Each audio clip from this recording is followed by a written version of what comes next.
kayo muna kakausapin ko pag nire-review ko, okay? So, yan. Information versus data. Yan. Yung reviewer ko. So, information versus data. Information is a raw intelligence, message, knowledge, while the data is a already being processed, collected, converted, or multiplex information that is stored in digital form. So, ang next naman natin ay, ano next natin? Ito, para basehan natin.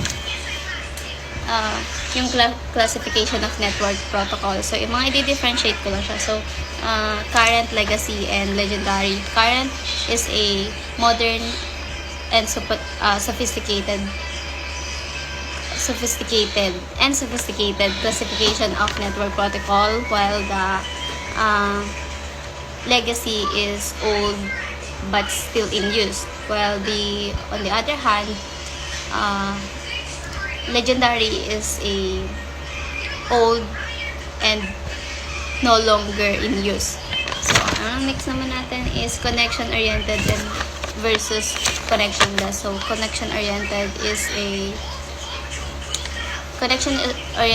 a sequence of actions and acknowledgement, while the connectionless is data exchange with unplanned prior coordination. So, pagka pinag-ano mo pa siya, so si connection-oriented ay may three-way handshake, si connectionless wala. Si connection-oriented ay may retransmission, si connectionless wala. Si connection-oriented ay may acknowledgement, si connectionless wala. Si connection-oriented ay may error detection and correction, si connectionless wala.